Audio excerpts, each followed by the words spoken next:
허물의 사함을 받고자 신의 죄가 가리워진 자는 복이 있도다. 마음에 간사함이 없고 여호와께 정죄를 당하지 아니하는 자는 복이 있도다. 내가 입을 열지 아니할 때에 종일 신음함으로 내 뼈가 쇠하였도다. 우리의 손이 주야로 나를 누르시오니 내 진액이 빠져서 여름 가뭄에 마른같이 되었나이다. 셀라. 내가 이르기를 내 허물을 여호와께 자복하리라 하고 주께서 내 죄를 아뢰고 내 죄악을 숨기지 아니하였더니 곧 주께서 내 죄악을 사하셨나이다. 셀라. 이로 말미암아 모든 경건한 자는 주를 만날 기회를 얻어서 주께 기도할지라. 진실로 홍수가 범람할지라도 그에게 미치지 못하리라. 주는 나의 은신처이오니 환난에서 나를 보호하시고 구원의 노래로 나를 두루시리로다. 셀라. 내가 내 갈 길을 가르쳐 보이고 너를 주목하여 훈계하리로다. 너희는 무지한 말이나 노새같이 되지 말지어다. 그것들은 재갈을 굴레로 단속하지 아니하면 너희에게 가까이 가지 아니하리로다. 악인에게는 많은 슬픔이 있으나 여호와를 신뢰하는 자에게는 인자하심이 두루리로다. 너희의 의인들아, 여호와를 기뻐하며 즐거워할지어다. 마음이 정직한 너희들아, 다 즐거이 외칠지어다. 아멘. 아멘. 오늘 주님께서 저희들에게 이 다윗의 말씀을 들어 많은 교훈들을 저희들에게 주시고자 하시는 것 같습니다. 저는 여러분들께서 잘 아시다시피 청년들 집회를 자주 다녔습니다. 언젠가는 한번 제가 남미에 가서 집회를 했습니다. 그리고 또 바로 끝나고서 코스타를 섬기게 되었습니다. 그래서 저희가 제가 그때 코스타 밤 3일 밤을 2시간씩 말씀을 섬기고 그리고 마지막 날 금요일 날 돌아오고 준비를 하고 있는데 어느 청년이 저에게 부탁을 했습니다. 상담하고 싶다고. 그래서 그 청년 한번 만나서 이야기를 나누게 되었습니다.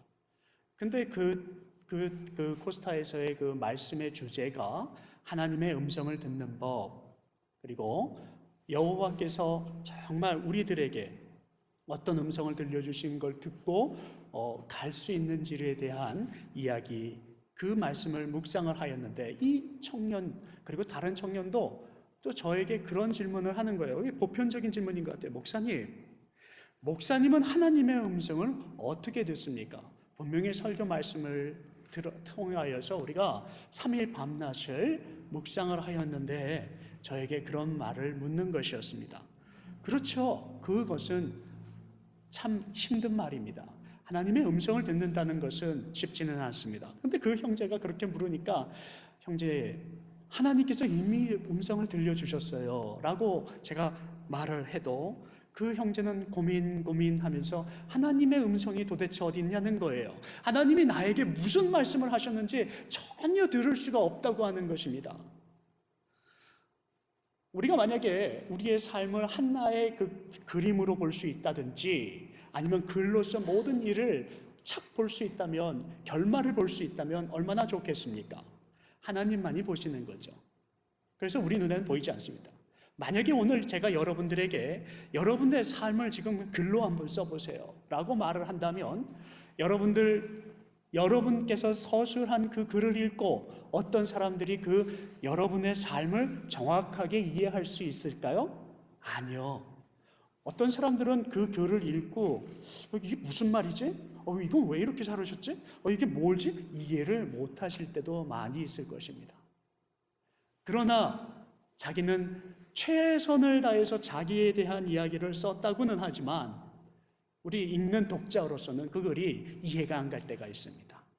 성경에서 수많은 이야기들을 하나님께서 우리들에게 다 그렇게 말씀을 해주셨는데 우리도 때로는 이해를 못할 때가 있습니다. 왜냐하면 우리가 직접 경험하지 못하였기 때문에 글을 쓰는 사람의 의도와 그 의중이 어디에 있는지 잘 모를 때가 있기 때문입니다. 서술하는 방법도 우리의 스타일, 읽는 사람의 스타일이 아니면 고심고심하면서 도대체 뭘까 하고 생각을 하는 것이죠.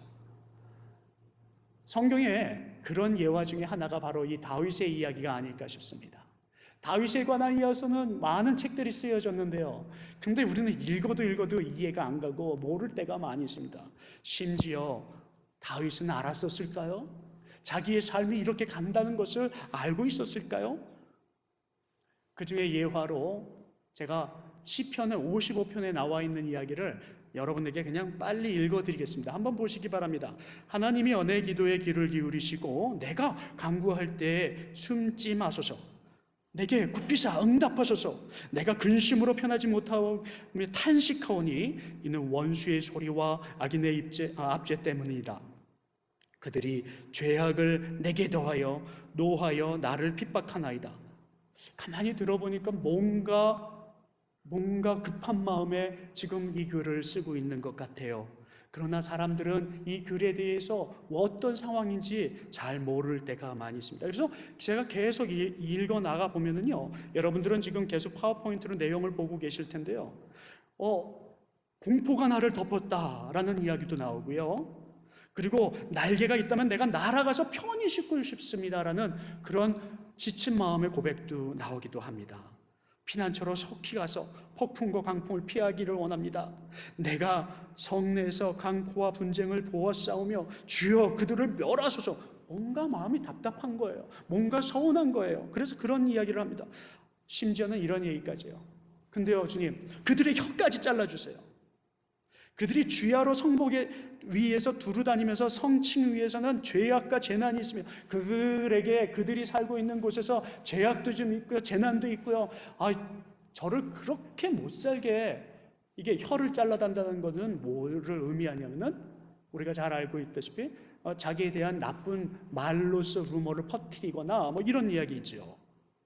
악독 중에 그 악독한 그들, 압박과 속임수에 능한 자들, 그들 좀 떠나게 좀 해주세요 라고 다윗이 고백을 해요. 근데요 중요한 고백이 여기 뭐냐면요, 이 55편에 대한 이야기의 해답 같은 것이 오늘 32편의 결론으로 나온다는 거예요. 그리고 이 이야기는 다윗의 삶 가운데 계속, 이 55편의 이야기가 그럼 뭘까라고 보니까요, 전후 좌우와 또는 사무엘상하, 역대상하를 읽으면서 알 수 있었던 내용은 바로 사랑하는 친구가 자기를 배신한 내용이었습니다. 사랑하는 아들의 친구이자 그리고 또 자기에게도 친구가 되었던 압살롬의 친구이자 그리고 자기에게도 가장 절친이었던 이 사람 아히도벨이라고 하는 사람이 배신을 하는 겁니다. 자기를 얼마나 잘 알고 있는지, 근데 그 사람이 배신을 하는 것도 마음이 아픈데 그 사람이 자기에 대해서 너무 잘 알고 있기 때문에 자기에 대한 루머를 퍼뜨리면 사람들이 진짜 저 사람이 가까운 사람이기 때문에 저 사람 이야기가 맞을 거야 라고 믿는다는 거예요. 그래가지고 자기는 많은 것을 잃었어요. 그것만으로 더 마음 아픈 것이 아니라 진짜 마음 아픈 것은 진짜 목숨을 빼앗으려고 칼을 들이대는 이 아히도벨을 바라보면서 마음을 상하고 있는 것입니다. 자기의 뒤통수를 친 이 형제, 자기의 아들 같은 사람, 자기에게 가장 친했던 사람, 이 사람이랑 싸우고 싶지도 않은 심정을 지금 얘기하는 거예요. 너무 사랑하기 때문에. 그런데요, 여기서 다윗은 중대한 선택을 합니다. 싸우지 않아요. 참 신기한 거예요. 그리고 55장 1절에서 조금 아까 제가 말씀을 드렸던 걸 다시 다른 성경 번역으로 제가 읽어보면 이렇게 표현을 합니다. 하나님이여 내 기도에 귀를 기울이시고 내가 간구할 때 숨지 마세요. 하나님, 나 너무너무 힘들은데요, 숨지 마세요. 제가 주님 앞에 지금 간구를 드리오니 숨지 마세요 하는 거예요. 그리고 4절에서 이렇게 말해요. 사망의 위험이, 표현을 그렇게 하는 거예요. 내가 죽을 위험이 지금 처해 있습니다. 그 위험에 처해 있으니 주님 숨지 마시고 나와 함께 하소서 하는 이야기죠. 이거요, 어떻게 보면은 남의 그 죄를 말하고 하나님 저 사람 무찔러 주세요 뭐 그런 이야기도 있지만, 다윗이라고 하는 사람을 우리가 알기에 우리는 어떻게 그 표현을 이해할 수 있냐 하면은요, 이 사람이 사람을 미워하거나 그런 표현으로보다 강하게 하나님에게 울부짖으며 도움을 요청하는 것을 우리는 볼 수가 있습니다. 실제 행동이 과격하게 들릴 수 있는 이 다윗의 고백과 기도 가운데에 자기의 내려놓은 고백들이 하나씩 나오는 것을 저희들은 볼 수가 있습니다. 그만큼 다윗은 절박한 거죠. 뭔가 지푸라기 하나라도 잡고 싶은 이야기 순간들이겠지요. 그때 다윗의 고백이 바로 생명이라고 하는 것, 구원이라고 하는 것에 대한 데 초점을 맞추게 됩니다. 하나님, 내가 탄식하는 이유는요, 내가 그 사람을 멸하고 싶고 미워하고 죽이고 싶고 그런 의미가 아니라 하나님께서 나를 구원하실 것을 내가 믿기에 그 믿음이 누락되지 않기 위해서 내가 강하게 주님 앞에 갑니다 라고 하는 그 다짐이 들어가 있다라고 하는 것입니다. 그래서 55장 18절에 보면 나를 대적하는 자 많더니 나를 치는 전쟁에서 그가 내 생명을 구원하사 평안하게 하였도다. 누구의 말씀이냐 하면은요, 여호와 하나님께서 자신을 그 전쟁에서 나를 치는 전쟁이지만 다른 전쟁이 아니에요. 세상 사람들이 나를 치는 전쟁이에요. 마귀가 나를 치는 전쟁이에요. 그 전쟁은 우리 사람마다 다를 수 있습니다. 다윗에게는 지금 생명을 놓고 지금 싸우고 있는데 그런 전쟁에서도 주님이 나를 구원하실 걸 내가 믿고 평안하게 하실 것을 내가 믿기에 내가 오직 주님만 선택하겠습니다 하는 고백이 55장에 있는 것입니다. 근데 오늘 그 다윗의 선택 가운데 그 선택을 하였기 때문에 다윗의 삶이 계속해서 하나님이 붙드는 삶으로 갈 수 있는 것을 우리 시편 32편을 통해서도 또한 볼 수 있는 것입니다. 여러분, 미국이라고 하는 나라에서 우리가 살고 있기 때문에 미국의 역사에 대해서 우리는 좀 압니다. 한국에서 사는 사람보다, 유럽에 사는 사람보다 우리가 한국 사람이지만 여기에 있기 때문에 좀 미국 역사를 조금 접하잖아요. 저는 청교도 정신, 그래서 이 인디안하고 청교도하고 되게 절친이고 지금도 가깝고 이렇게 알고 있습니다. 그리고 미국이라고 하는 나라는 또한 계속 그 역사를 가지고 있어서 사실상 인디안이라고 하는 네이티브 아메리칸하고 원주민하고 미국 사람하고 친한 것으로 알 수도 있습니다.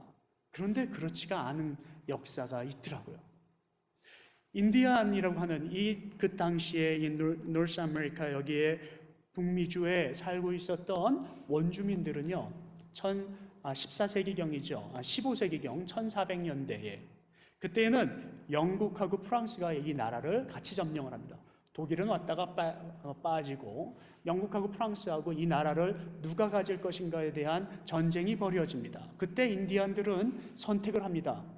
야, 도대체 어느 나라가 우리에게 이득을 줄 것인가 해가지고 선택한 나라가 프랑스입니다.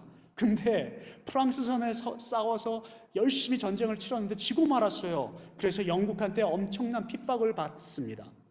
그런 역사를 가운데 이제 영국이라는 나라 또는 이곳저곳에서 이곳에 와서 머무는 미국 사람들이 이제 노예제도로 자기 나라의 그 분쟁도 있고 또는 우리가 잘 알고 있는 티파리, 그 영국하고 독립하는 전쟁도 있고 여러 전쟁이 있는데 인디안들이 어디를 선택을 할 것인가를 고심고심하다가 야, 지난번 우리가 영국한테 당한 걸 생각하니까 이번에는 영국이 강하니까 영국으로 가자. 그래서 영국에 섰는데 이번에는 미국한테 지고 말입니다.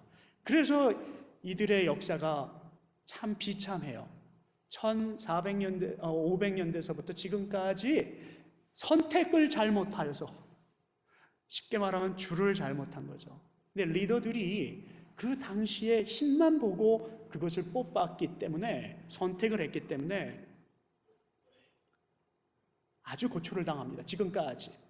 그래서 독립전쟁이 끝난 이후에 이 앤드루 잭슨이라고 하는 대통령은 인디안 제거법을 세우게 됩니다. 그래서 오늘날까지 우리 이 북미주에 사는 인디안들은 자기들의 모든 것을 뺏기는 과정으로 가게 되어 있습니다. 무엇이 문제일까요? 선택이었습니다. 한순간의 선택이 지금 몇백 년 이렇게 힘들게 살고 있는 선택을 합니다. 우리 일제시대 때에도 저는 그런 생각을 많이 해봅니다. 누구의 잘못이고 아니고를 얘기를 하는 것이 아닌데요. 우리 북한이 지금 형제 자매들을 가만히 생각을 하면서 그런 생각을 해보았습니다. 그 당시에 평양과 이 북은 동방의 성지라고 불릴 만큼 크리스찬들이 믿음을 가졌던 곳인데 그들이 한 가지 선택을 잘못하여서 계속해서 지금 고생하고 있습니다. 우상을 숭배하게 일제시대 때도 또 신사참배도 사실 제일 많이 했던 곳이 그곳이었습니다. 그리고 또 이 공산당이라고 하는 것을 지지하고 그리고 종교를 없애고 우리 예수 그리스도를 믿는 탄압을 제일 많이 했던 곳도 그것이었습니다. 그들이 선택을 잘못하였기 때문에 혹시 우리의 사랑하는 형제와 자매들이 지금 고생하고 있지는 않을까라는 생각도 해본다는 것입니다. 우리 일생에 있어서 그렇게 선택은 중요합니다. 아무것도 아닌 것 같아요. 보이지도 않아요. 길이 보이지도 않고 그리고 하나님께서 나에게 뭐라 말씀하셨는지 그 음성이 들리지 않을 때가 많이 있습니다. 그럴 때마다 선택해야 되는 거예요. 이 다윗이요 그런 선택 참 많이 했어요. 이 세 가지 제가 예화를 하나 선택의 예를 들으면은 수많은 선택 가운데 우리에게 잘 알려진 다윗의 선택. 첫 번째는 사울이 자기를 죽이려고 했던 당시에 도망 다니다가 동굴에서 사울을 죽일 수 있는 찬스를 맞이합니다. 사울은 그때 너무도 많은 죄악을 지었습니다. 여호와 하나님 그를 기름을 부어서 왕으로 세우고 하나님을 섬기라 하였는데 많은 죄악을 짓고 맙니다. 하나님의 말씀도 어기고 인간의 욕망과 유혹에 사는 그 사람. 이 사람을 죽일 수 있는 기회라면 당장 죽일 수 있죠. 다윗을 얼마나 괴롭혔습니까? 그런데 다윗은 하나님께서 죽이지 말라고 하는 음성을 듣고 자기의 선택을 합니다. 안 죽여. 사울이 나를 죽여도 나는 사울을 죽이지 않아. 왜? 하나님이 세우셨으니까. 첫 번째 선택에서 하나님이 그를 어떻게 생각하셨을까요? 두 번째 또 선택하는 예화가 하나 있습니다. 역대상 2장이 있는 이야기인데 그 당시에 사울을 피해서 돌아다니면서 600명의 군사들과 함께 이곳저곳 광야를 돌 때가 있었습니다. 그때에 우리가 성경에서 잘 알고 있는 나달이라고 하는 사람이 있는데 그 나달의 그 집 주변에 이 다윗도 함께 있었습니다. 근데 이 나달이라고 하는 사람 가정을 얼마나 이 다윗의 군사들이 잘 보호해 줬는지 몰라요. 그 당시에는 국경하고 이 나달이라고 하는 그 가족들이 살고 있는 족장들이 살고 있었던 그곳에 많은 그 이방인들도 살고 있었는데 거기서 양도 보호해주고 가축 물도 보호해주고 뭐 여러 가지 좋은 일을 다 나달의 가족을 위해서 해줬습니다. 그런데 나달이 어느 날 다윗의 이 600명의 식구들이 배가 고프고 음식이 모자랄 때 손을 내밀었습니다. 도와달라고요. 그랬는데 거절을 합니다. 그리고 다윗을 얼마나 수치감을 줬는지요. 야, 넌 할 일이 없어가지고 이거 지금 뭐 여기 왜 왔냐서부터 시작해서 너는 이래서 안 되고 별의별 루머도 얘기하고 수치감을 줍니다. 그때 다윗이 화가 났습니다. 그리고 600명들은 지금 군사들은 뚜껑이 많이 열렸겠죠. 죽이고 싶었을 것입니다. 그러나 거기서 하나님은 그에게 길을 보여주십니다. 어떻게 길을 보여? 그의 나달의 아내 아비도엘을 보내서 아비가일을 통해서 전쟁을 하지 않도록 그 여인의 지혜와 그 여인의 마음을 통하여서 다윗을 하나님의 음성을 듣게 합니다. 그래서 그때 또다시 선택을 합니다. 안 죽여. 전쟁 안 해. 안 싸워. 내가 바보 되면 됐지 하고 물러납니다. 거기서 하나님께서 그의 선택을 귀히 보셨을 것입니다. 세 번째 다윗은 이런 일도 있었습니다. 이제는 다른 사람들이 잘못한 것이 아니에요. 이거 완전히 다윗의 죄를 범한 것을 너무도 obvious하게 확고하게 알려진 죄악이 있었습니다. 우리아의 아내 밧세바를 범해버렸어요. 많은 사람들이 그 사람의 죄는 말하지 않으면 모르는 죄였습니다. 그런데 하나님께서는 그 죄를 알게끔, 그리고 그 다윗에게 말을 할 수밖에 없게끔 여건을 이끌어 가십니다.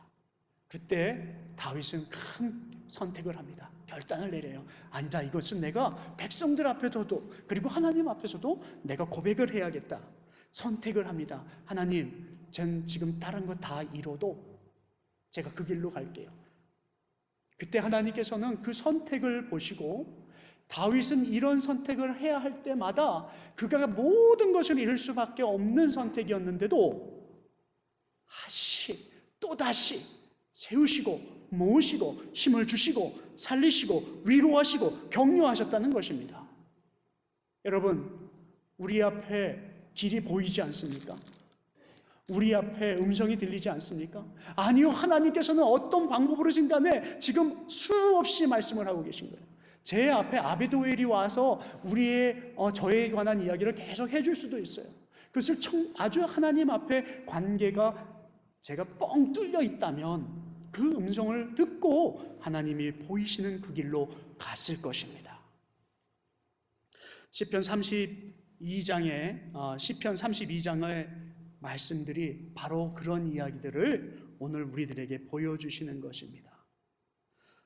저는 다윗과 많은 성경의 우리의 선배들처럼 여기 계신 우리 성도님들과 저도 똑같은 그런 안목을 가진 사람들이 되기를 주님의 이름으로 축원합니다. 32장 8절에 보면은요, 다윗의 그 비결에 대한 이야기를 합니다. 다윗이 선택한 것은요, 하나님이 나의 조언자이라는 것을 확고하게 선택을 했어요. 하나님은 나의 주인이시고 나를 이끄실 분이라는 것을 확고하게. 제가 신앙이 없을 때는요, 이 자리에 앉으면요, 온갖 생각이 다 들었습니다. 말씀이 들어오지가 않아요. 그래서 많은 분들이 저에게 그렇게 말씀했어요. 아, 형제, 교회에 왔으면 또 밖에 나가서 그러면은 교회 다니는 사람의 삶으로 살았을까요? 아니요. 근데 저에게는 항상 생각이 있었습니다. 저에게 보이지 않는 것은 생각도 안 하면서 남에 대해서 그렇게 잘 보이는 거예요. 야, 내가 저래서 예수 안 믿어. 내가 저래서 교회 안 가. 근데 하나님과의 나의 관계는 이미 단절이 되어 있기 때문에, 그 은혜가 나의 마음에 들어오지 않기 때문에 저에 대한 길은 하나도 보이지가 않는 거예요. 그러나 세상 사람들의 길은 얼마나 잘 보이는지요. 나쁜 것만 보이는데, 여기 38절에 보면은 그 비결이 뭐냐면은, 너와 하나님과의 관계가 뻥 뚫려 있을 때, 너가 하나님을 너의 리더로 삼고 너가 하나님을 너의 목자로 삼고 그렇게 간다면 다윗처럼, 그럼 그 길이 보인다는 것입니다. 이러한 상황에서 제가 어떻게 하면 될까요? 라고 하는 것을 상담실에서 많은 사람들이 물어봅니다. 여러분, 어떻게 하면 될까요? 여러분들에게 많은 분들이 상담을 하시고, 제가 그러면 이제 어떻게 하면 될까요? 라고 묻는다면 여러분은 뭐라고 답하시겠습니까? 여호와 하나님, 그 단절되었던 관계를 다시 소통하면 되는 것이 아닐까 저는 생각합니다. 그래서 32편 8절에서 9절의 내용과 시편 23편 4절의 내용이 바로 그 내용입니다. 우리가 마음대로 내가 살고 주님이 나의 목자이신 것을 망각하고 주님이 나의 주인 되신 것을 망각하고 살면요, 아무 문제 없을 것 같죠? 아니요. 그런데 그것은 방종이거든요. 내 마음대로 사는 것은 나의 욕망을 가지고 사는 것이기 때문에 그 일이 될 것 같으나, 나의 선택이 꼭 무엇과 같은 선택이 되냐면요, 그 인디안들과 같은 선택이 되고요, 우리 북한 형제 자매들처럼 그런 선택을 하게 되는 것입니다. 하나님은 우리에게 분명히 많은 자유를 주셨어요.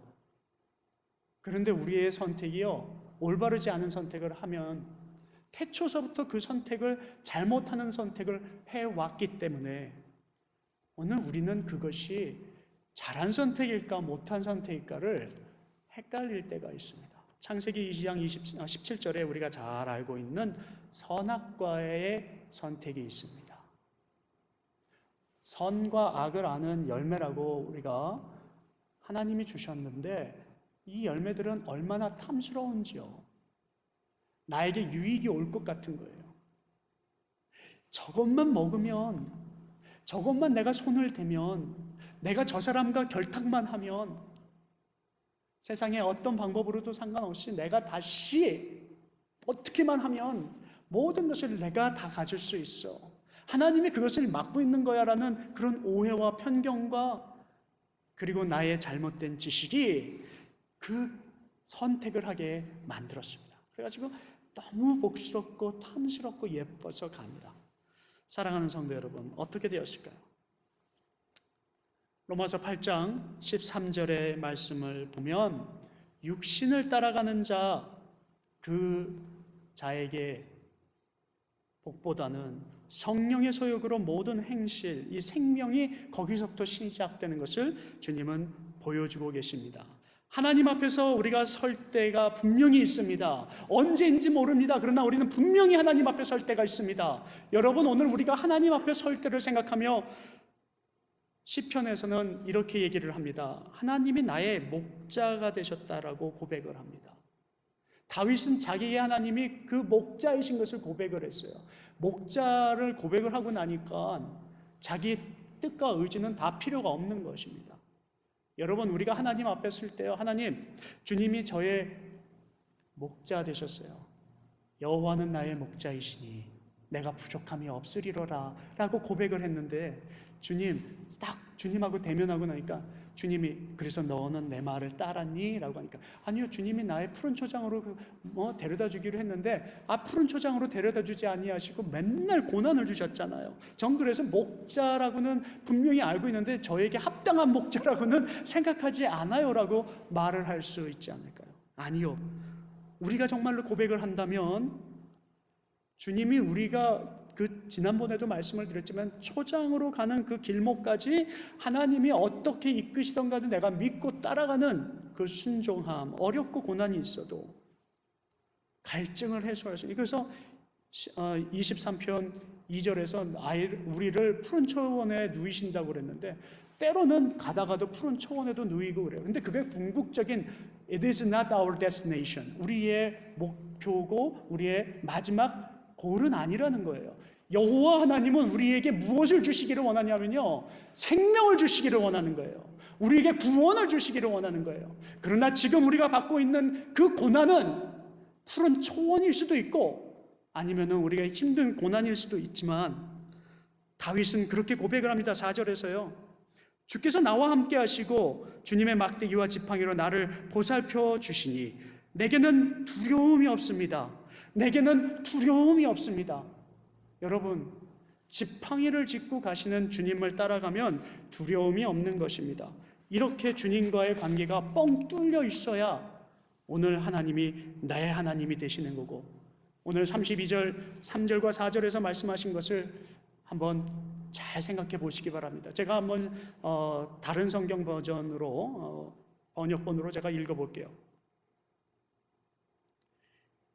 지금 이거는요, 다윗이 죄 짓고 난 다음에 밧세바와의 죄 지은 다음에 선택하는 과정에 대한 이야기를 하는데요.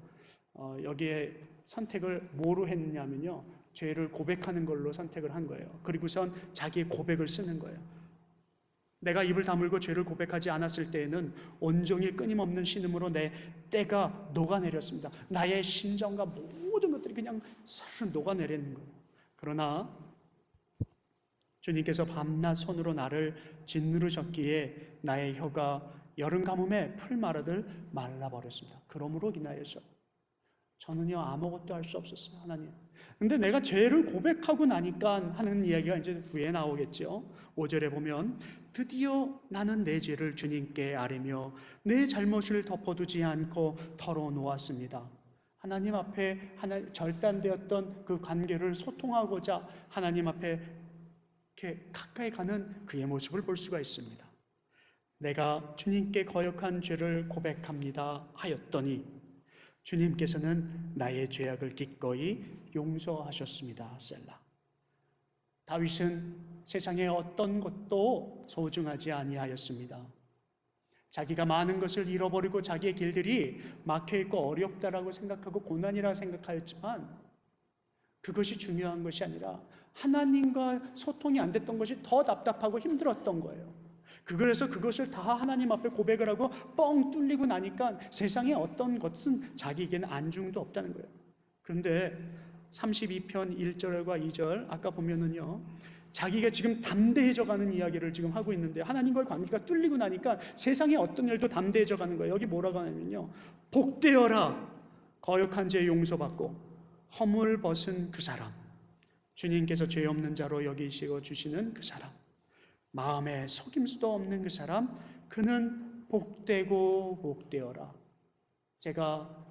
저는 많은 분들이 저를 향해서 만나면 임 목사님 이런 거를 바꾸시면은 대성하실 거고요, 설교도 뭐 잘하실 거고요, 뭐 이렇게 하시면은 정말 목회가 이렇게 하실 수 있는데 라는 말을 제가 가끔 들을 때가 있습니다.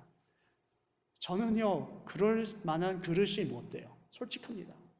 저는 설교도 그리고 제가 행정도 뭐 어떤 것도 잘할 수 있는 그런 그릇이 안 되는 건 제가 제 자신이 잘 알고 있습니다. 그러나 소중한 것은 제가 그것에 신경 쓰는 것이 아니라 하나님 앞에 깨끗이 가야 되는데, 오늘도 내가 그 하나님과의 거리 소통 뻥 뚫리는 일을 못할 때 제 마음이 많이 힘든 것이지요. 그것만 잘했으면 참 더 좋겠다라는 생각을 합니다. 여러분, 우리가 하나님 앞에 길이 보이지 않습니까? 주님의 목자 되신 주님을 따라갈 때에 길이 보이지 않는다는 것 얼마나 불편한 말입니까? 그러나 우리 죄를 고백하며 가야 할 때 길이 보이지 않아도 오늘 우리는 주님 앞에 모든 것 다시 한번 고백하고 하나님과의 관계를 소통할 때 참 길이 보이게 될 것을 저는 여러분들과 함께 다시 받고 싶습니다. 이 길이 사는 길이야 라고 말하는 사람이 만약에 여러분들 주변에 있다면 그 말을 하는 사람의 행동과 믿음과 그리고 하나님과의 관계를 기도하면서 살펴보시기 바랍니다. 오늘 6절과 7절에서는 경건한 사람이 고난을 받을 때 모두 주님께서 기도하게 해주십시오. 고난이 홍수처럼 밀어닥쳐도 그에게는 미치지 못할 것입니다. 주님은 나의 피난처, 나를 재난에서 지켜주실 분, 주님께서 나를 보호하시니 나는 소리 높여 주님의 구원을 노래합니다. 셀라라고 다윗이 고백을 하고 있습니다. 쉬운 번역으로 제가 읽었기 때문에 구어체로 읽는 것입니다. 지금 무슨 얘기를 하냐면요, 내가 많은 것을 잃어버리고 많은 적들이 나를 쳐들어와서 나는 상황이 힘들고 어려울 것 같지만, 하나도 일이 풀리지 않는 것 같지만, 하지만 하나님 앞에 내가 경건한 사람이 되고 나면, 관리가 소통이 되고 나면 홍수처럼 나의 고난이 밀려와도 그것이 밀려오는 것처럼 보이나 내 하나님과의 관계에 있어서는 전혀 나를 터치하지 못하는, 그렇게 된다는 거예요. 그래서 주님이 나의 피난처가 되시는, 나를 구원하신다는 것입니다. 말씀을 마칩니다. 여러분들 축구 대항전이라든지 아니면 여러분들 자녀가 어디에 팀에 소속이 되어서 게임을 하면은 게임을 할 때 가끔 그런 기도, 중요한 게임 같으면은 국가 대항전 같은 그 게임 같은 거나 뭐 이럴 때 기도하죠. 우리 팀이 이기게 해달라고. 여러분, 상대편에는 하나님을 믿는 분이 없을까요? 어떤 기도하세요? 여러분, 두 나라가 전쟁을 하였습니다. 남과 북, 여기 미국에서 있었던 이야기입니다. 링컨은 이 전쟁에 대해서 기도할 때 하나님의 뜻이 이루어지게 기도하고요. 하나님, 이 뜻이, 우리의 전쟁이 하나님의 영광에 위배되는 전쟁 되지 않도록 우리의 마음을 보살피시고, 전쟁이 잘못됐다면 하나님 저희를 벌해주세요 라고 하는, 그리고 많은 죽어가는 영혼들이 우리의 오판과 잘못됨으로 죽지 않게 해주세요라는 기도를 했다고 합니다. 근데 이 남쪽의 대통령은요, 그렇게 기도하지 않았습니다. 우리가 노예제도를 성립하기 위해서는 이 전쟁 이겨야 합니다. 주님, 우리의 손을 들어주세요. 인권이 유리돼도 자기의 유익을 위해서 기도하였습니다. 저는 그 기도가, 세상 사람들은 어떻게 얘기하는지 모르지만 두 기도가 확연히 다른 것을 알 수가 있습니다. 어느 목사님이 사모님하고 병원에 갔는데 임신한 것을 알았어요. 근데 그 한 것을 알 때 이미 한 달 동안 아주 병에 필요한 약을 많이 먹었다고 합니다. 근데 아기가 임신하였어요. 그 아기를 조사를 해보니까 태중의 아기가 완전히 거의 90% 이상으로 이 기형아가 나올 그런 치수가 나왔다고 합니다. 의사도 목사님도 사모님도 이걸 어떻게 해야 되나? 그러나 의사가 그런 제안을 합니다. 기형아를 낳아서 어떻게 하시려고요, 목사님? 잘 생각해 보세요. 지금은 낙태해도 가능합니다라고 얘기를 합니다. 근데 이 목사님이 사모님과 함께 기도하다가 그런 기도를 했대요. 사실 낙태도 하나님과 믿음과의 관계 그것을 떠나가지고 고민을 많이 하는 가운데 솔직하게 말씀을 하시는 거예요. 그런데 이런 고민을 했대요. 자기는 한 번도 내가 기형아나 아니면은 내 손을 들어서 손이 필요한 사람에게 봉사하거나 헌신해 본 적이 없대요. 근데 이 젊은 목사님이 이 기회에 나도 하나님의 사랑을 그리고 하나님이 나에게 주신 믿음, 나에게 주신 이 환경들을 붙들고 가야지. 기형아라도 내가 그거를 하나님이 주신 선물이니까 분명히 내가 키우겠습니다라고 그 길을 확실히 보고 선택을 했습니다. 낳기로, 100% 낳기로 애가 나왔습니다. 그래서 기형아 검사도 안 했습니다. 근데 이 아이가 자라면서 정상 아이라는 것을 알게 되었습니다. 여러분, 우리의 삶 가운데는 길이 보이지 않을 때가 많이 있습니다. 하나님의 음성이 들리지가 않을 때가 많이 있습니다. 그래도 선택을 하는 거예요. 어떤 선택이요? 하나님이 무엇을 원하실지에 대한 선택이 우리의 삶 가운데 보이지 않고 들리지 않아도 정말 하나님의 말씀을 통하여서 하시는 그것을 보고 또 보고 묵상하는 가운데 하나님은 우리의 길을 보여주시리라고 믿습니다. 우리의 주님이 목자이시라면 말씀 가운데 하신 말씀을 따라간다면 우리의 실수가 없지 않을까. 저는 그렇게 고백을 합니다.